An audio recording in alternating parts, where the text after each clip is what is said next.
देख रहे हैं SRN न्यूज़। अब सच दिखेगा। भारत देश में पहली बार एक ऐसी संस्था NGO सामने आया है जिसके पास देश से 100% बेरोजगारी दूर करने का अचूक फार्मूला है। जिस NGO के पास यह फार्मूला है उसका नाम है हमारा संकल्प फाउंडेशन। यह NGO छत्तीसगढ़ के बलौदाबाजार जिले में स्थित है। इस NGO के उद्देश्य के संबंध में छत्तीसगढ़ राज्य के बिलाईगढ़ विकासखंड प्रमुख खम्मन यादव जी से जानना चाहा तो उन्होंने 100% बेरोजगारी दूर करने के गणित को हमारे चैनल SRN न्यूज़ के समक्ष रखा। आइए देखते हैं खम्मन यादव जी का इंटरव्यू। नमस्कार दोस्तों, मैं हूं राम प्रताप मनहरे और आप देख रहे हैं SRN न्यूज़। हम पहुंचे हैं छत्तीसगढ़ के ब्लॉक बिलाईगढ़ में, जो हमारा संकल्प फाउंडेशन के पदाधिकारी हैं, ब्लॉक अध्यक्ष हैं खम्मन यादव जी। आइए जानते हैं हमारा संकल्प फाउंडेशन के उद्देश्य के संबंध में उनके विचार। यादव जी बताइए, हमारा संकल्प फाउंडेशन में आपके जुड़ने का कारण क्या है? ऐसी उसमें कौन कौन से उद्देश्य हैं जो आपको पसंद आया है? देखिए, हमारा संकल्प फाउंडेशन उसमें मुख्य 3 उद्देश्य हैं सर। पहले शिक्षा में समानता, दूसरा बेरोजगारी मुक्त भारत, तीसरा न्याय में समानता। यह 3 उद्देश्य है सर। ये 3 उद्देश्य से मैं इस फाउंडेशन में जुड़ा हूँ। तो ये 3 जो हमारा संकल्प फाउंडेशन का उद्देश्य है वो बहुत ही महत्वपूर्ण उद्देश्य है। मुझे बहुत अच्छा लगा ये उद्देश्य, और ये 3 उद्देश्य से मैं इसमें जुड़ा हूँ सर। ओके सर, आप बताएंगे इन 3 उद्देश्यों में प्रमुख रूप से आप किस उद्देश्य के बारे में बात करना चाहेंगे? सर, इसमें मैं बेरोजगारी मुक्त भारत से लेके बात करना चाहता हूं सर। बेरोजगारी मुक्त हमारा उद्देश्य में दूसरा महत्वपूर्ण उद्देश्य है बेरोजगारी मुक्त भारत। मैं ये बेरोजगारी मुक्त भारत से ही मैं सवाल जवाब इसमें करना चाहता हूं सर। हाँ जी, बोलिए, बेरोजगारी मुक्त भारत को एक्सप्लेन कीजिए। क्या क्या चाहते हैं आपका हमारा संकल्प फाउंडेशन? सर, इसमें बेरोजगारी मुक्त भारत में हम ये चाहते हैं सर कि जो बेरोजगार हमारे भाई बहन हैं, जैसे 8वीं से लेके पोस्ट ग्रेजुएट तक पढ़ लिख के जो बेरोजगार बैठे हैं सर, सरकार का नहीं, सीधा आप बताइए कि क्या एग्जैक्टली हम चाहते क्या हैं? सर, इसमें हम ये चाहते हैं सर कि 8वीं पास के जो विद्यार्थी हैं उनको शासन की तरफ से 1 लाख रुपये दिए जाएँ। 10वीं पास जो विद्यार्थी हैं उनको 1.5 लाख रुपये दिए जाए। 12वीं है उनको 2 लाख रुपये दिए जाए। ग्रेजुएशन वाले को 3 लाख रुपये जाए, और पोस्ट ग्रेजुएट है उनको 4 लाख रुपये दिया जाए। इस तरीके से ये बेरोजगारी मुक्त भारत में हमारा ये उद्देश्य है सर। बजट से आप कितनी प्रतिशत राशि चाहते हैं बेरोजगारी मुक्त भारत के लिए? जी सर, उसमें बजट में हम 100% जो शासन का बजट है उसमें सर हम 25% ही बजट हमको चाहिए बेरोजगार मुक्त भारत के लिए। उसमें सर ये 25% जो अभी हम छत्तीसगढ़ बेसिस, आप चूँकि छत्तीसगढ़ से निवास करते हैं तो पहले छत्तीसगढ़ बेसिस में हम बात करना चाहेंगे कि चूँकि छत्तीसगढ़ का बजट है लगभग 1,08,000 करोड़ के आसपास। छत्तीसगढ़ सरकार भूपेश बघेल जी का बजट है, तो 25% का अर्थ होता है 25 और 2 27,000 करोड़। ठीक है सर, अब 27,000 करोड़ में आप किस प्रकार वितरित करना चाहेंगे बेरोजगारों में?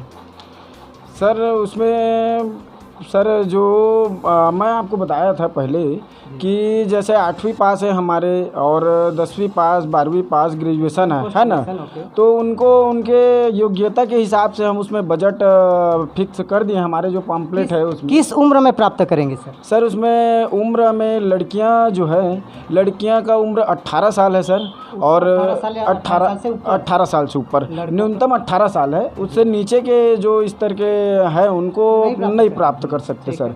उसमें लड़कों के लिए 21 साल का उम्र निर्धारित किया गया है सर। उसमें लड़कियों के लिए 18 वर्ष और लड़कों के लिए 21 सर। जी सर, जी। तो आप ये बताइए कि अब चूँकि छत्तीसगढ़ में बात करते हैं तो छत्तीसगढ़ में लगभग 12वीं परीक्षा दिलाने वालों की संख्या होता है 4 लाख के आसपास। ग्रेजुएशन वालों की होता है लगभग 1.5 लाख के आसपास, और पोस्ट ग्रेजुएशन वालों का होता है लगभग 50,000 प्लस। हाँ यादव जी, आप ये बताइए कि अगर गवर्नमेंट हमारा संकल्प फाउंडेशन के उद्देश्य को सरकारी योजनाओं में शामिल करती है तो आपने अपने प्रचार प्रसार में या पम्पलेट में किस प्रकार का आपने उसका उल्लेख किया है, कृपया आप बताइए। अच्छा, देखिए, इसमें अगर सरकार हमारी जो योजना है ये बेरोजगारी मुक्त भारत, अगर इसको अपने सरकारी योजना में शामिल करता है सर, तो इसमें क्या है, उनको जो राशि दिया जा रहा है और जो राशि वो प्राप्त करेंगे, जो बेरोजगार भाई बहन जो भी है, और वो अगर राशि वो प्राप्त करते हैं तो सरकारी नौकरी के लिए वो अपना फिर फॉर्म अप्लाई नहीं कर सकते हैं सर। ठीक है, ठीक है। हाँ जी जी। और उसमें ये क्या लिखा है कि सरकारी नौकरी के लिए वो अप्लाई नहीं करेंगे, ठीक है। तो क्या ये किसी भी उम्र में इसको प्राप्त कर सकते हैं क्या, जो हमारे बेरोजगार भाई बहन है वो? जी सर, देखिए इसमें जो बेरोजगार हमारे भाई बहन हैं, इसमें तो हम न्यूनतम अपना उम्र बता ही दिए हैं। लड़कियों का 18 साल है प्राप्त करने का उम्र, 18 के ऊपर से ले सकते हैं। लड़कों का 21 वर्ष है।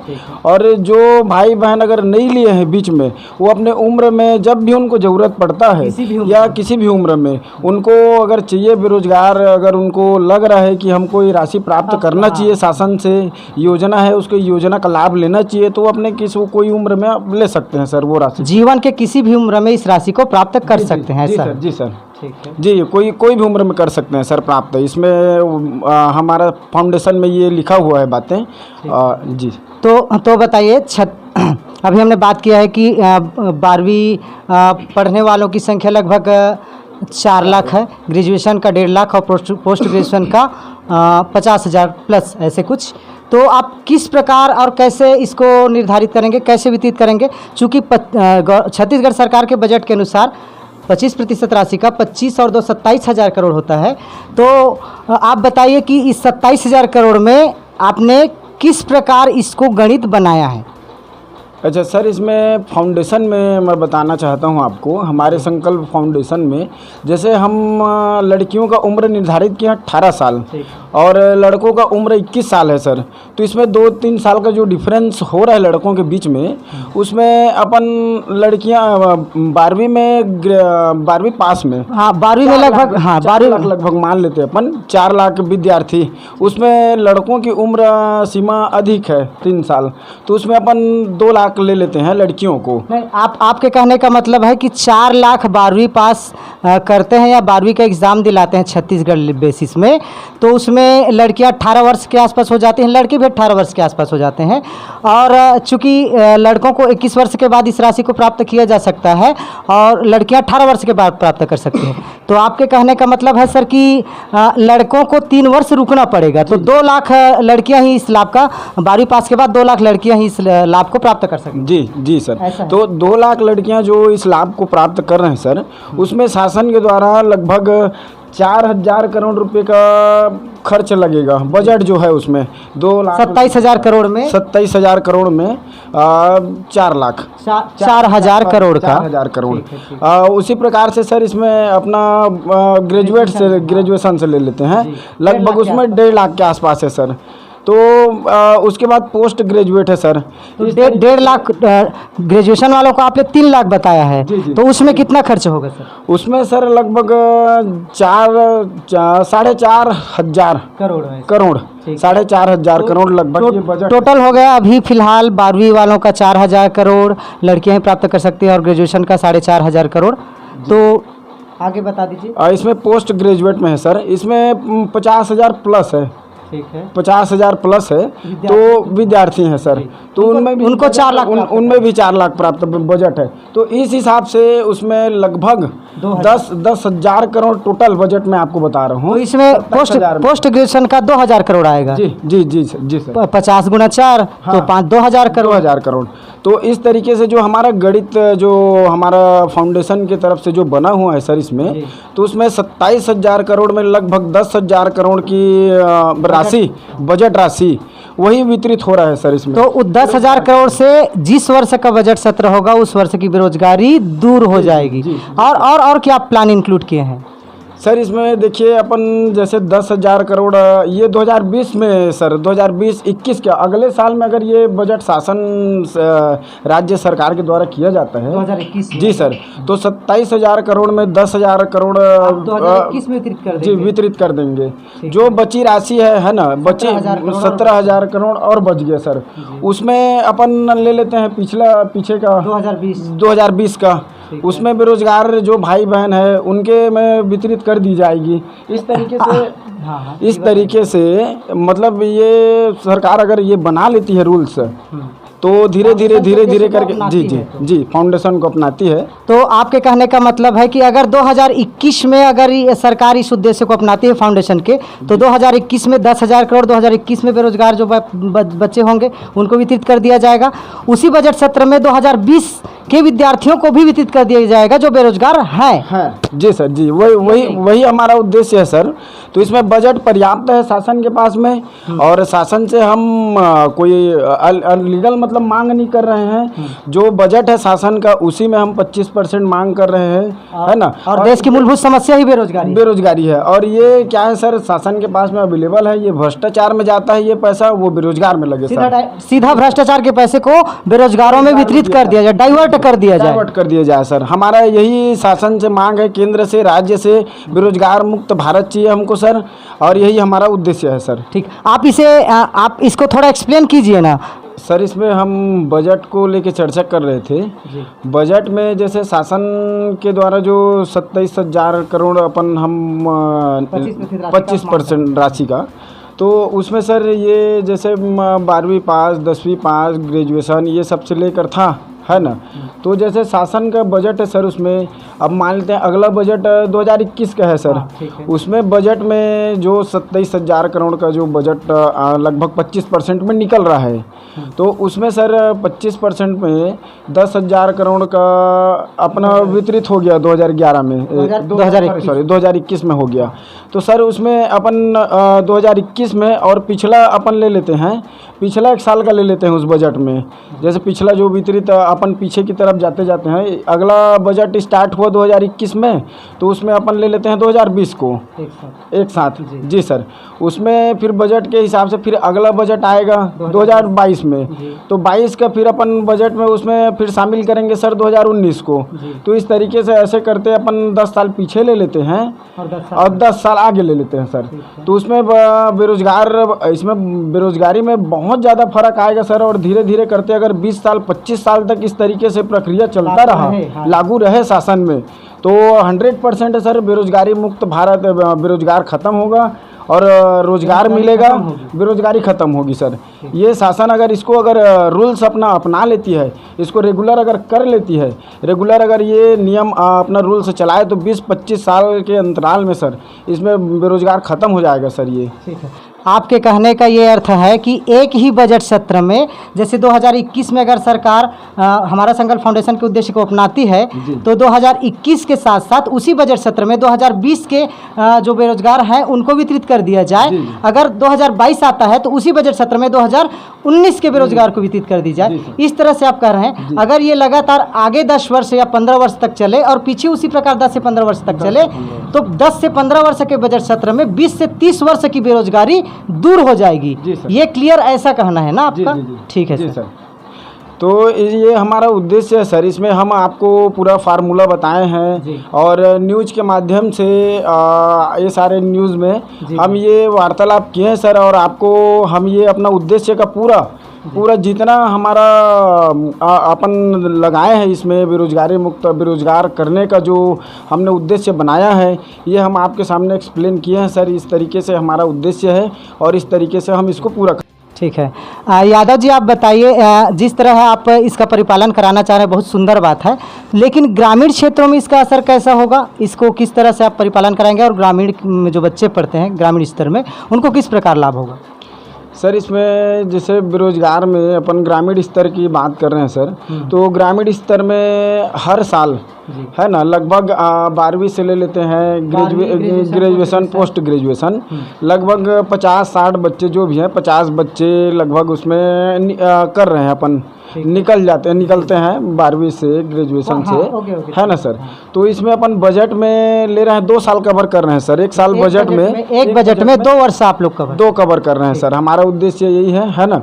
तो अब जो एजेंडा बनाया है उसमें 2 साल कवर हो रहा है, तो उसमें 2 साल में 100 बच्चे लगभग ले लेते हैं सर। 100 बच्चे हो रहा है उसमें। और अगर 12वीं पास में 2-2 लाख वितरित कर दिया जाए तो लगभग 2 करोड़ रुपये उसमें बजट में आ रहा है सर। ठीक है। तो इस प्रकार से पूरे ये देश में सभी हाँ, गांव में इस तरह का इस तरह- सभी गांव में इस तरह का फायदा होगा, सभी बच्चों को मिलेगा, सभी बच्चों हाँ, का प्रति सभी- गांव में। हाँ सर। ठीक कहा जाए तो जो अमीरी गरीबी की खाई है वो कंट्रोल हो जाए। हाँ सर, इसमें है ना सर, इसमें जो अपन बनाया सर, अगर ये शासन केंद्र भी अपना लेती है और राज्य सरकार दोनों अपना लेती है, इस योजना को अपने सरकारी योजना में शामिल करती है, इस उद्देश्य को उद्देश्य को, है ना सर। तो इसमें देखिए 12वीं पास में सर अपन 2 लाख रुपया तो इशू है केंद्र सरकार हाँ, के द्वारा, स्टेट गवर्नमेंट की तरफ से भी अगर योजना गवर्नमेंट की तरफ से। जी, तो इस तरीके से अगर दोनों गवर्नमेंट की तरफ से ये राशि दिया जाता है स्टेट तो और सेंट्रल गवर्नमेंट। स्टेट और सेंट्रल गवर्नमेंट की तरफ से, तो इसमें एक बच्चे को 4 लाख 4 लाख रुपया हाँ, 12वीं पास के आधार 12वीं पास के आधार पर मिल रहा है सर। अगर दोनों मान लीजिए एक लड़की को 2 लाख स्टेट गवर्नमेंट की ओर से और 2 लाख सेंट्रल गवर्नमेंट से को प्राप्त होता है, तो आप क्या कहना चाहते हैं, थोड़ा आप आगे बता दीजिए। जी सर, इसमें ये मैं कहना चाह रहा हूँ सर, जैसे केंद्र सरकार और राज्य सरकार दोनों के द्वारा अगर 2-2 लाख रुपये बच्चे को दिया जा रहा है, लड़की को भी लड़की को भी लड़के को भी, अगर वो अपने आगे चल के वैवाहिक जीवन में जाते हैं, विवाह करते ही 99% करते हैं, तो उसमें सर कहीं उनको कॉम्बिनेशन राशि मिला। हाँ, दोनों की कॉम्बिनेशन राशि मिला के लगभग ये हो रहा है 8 लाख, है ना सर, 8 लाख हो रही है। तो अपना वो कहीं ना कहीं व्यवसाय अपना 8 लाख राशि बहुत बड़ी राशि होती है सर। जी जी जी जी सर। तो ये शासन से हम चाह रहे हैं, अगर बच्चे को वैवाहिक जीवन में देश से बेरोजगारी दूर करना है तो सीधा दूर किया जाए, ऐसा कहना है आप? ये डायरेक्ट है सर, डायरेक्ट फंड है सीधा, ये आप देख लीजिए, ये डायरेक्ट फंड है। तो इसमें दोनों को मिला के लगभग 8 लाख रुपये हो रहे हैं सर। तो क्या आप ये कहना चाह रहे हैं कि सरकार जो बेरोजगारी दूर करेंगे, ये करेंगे, वो करेंगे, 5-15 बोलती रहती है, उससे हट के है आपका प्लान? ये हट के प्लान है, ये सीधा डायरेक्ट प्लान है सर। ये डायरेक्ट उनको मिलेगा राशि, ये मतलब ये डायरेक्ट लाभ मिलेगा उनको। करना चाहिए, सरकार को करना चाहिए। हाँ, ये हम उद्देश्य को ये अपना शासन में निहित करें, अपना सरकारी योजना में इसको लागू करें और बच्चे को इसका डायरेक्ट लाभ दिया। तो क्या देश के सबसे बड़े उद्योगपति अनिल अंबानी, मुकेश अंबानी जैसे कि उनके बच्चों को भी इसमें लाभ मिलेगा? जी सर, उसमें ये सर, चाहे अंबानी हो या टाटा, किसी के बच्चे हो, जो भी है सर, या हमारे गरीब बच्चे, गरीब घर के जो खेतों में सफाई करते हैं, जी, खेतों में काम करते हैं, सफाई कर्मचारी के ले लेते हैं, पूरा समानता है आपके ग्रामीण। हमारे में इसमें कोई किसी का भेदभाव वाला या जाति विशेष वाला कोई बात नहीं है सर। इसमें सीधा सीधा ये है, बड़े अमीर घर के बच्चे आए या गरीब घर के बच्चे आए, राशि दोनों को बराबर मिलेगा। ये समानता का वो है सर, इसमें समानता है सर, चाहे वो सेलिब्रिटी के बच्चे हो या फिर जी जी जी जी सर, दोनों को मिलेगा सर। तो ये हमारा उद्देश्य है सर, और इसको शासन में अपने को शासन इसको अपनाए, हम चाह रहे हैं सर, और ये डायरेक्ट बच्चों को लाभ दिया जाए सर।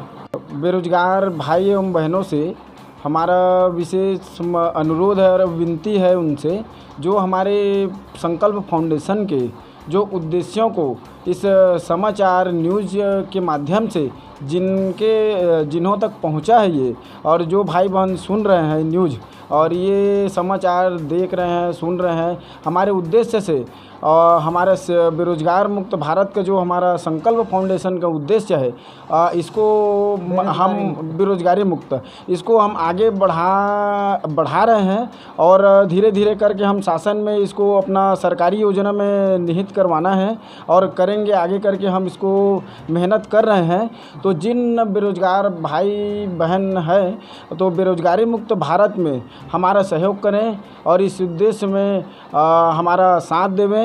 और जो भाई हमारे फाउंडेशन से जुड़ना चाहते हैं, उनसे मेरा अनुरोध है, विनती है, हमसे संपर्क करें और हमारा सहयोग करें, और इस फाउंडेशन से आके जुड़ें और हमारा सहयोग करें, हमको आगे बढ़ा के चलें। नमस्कार।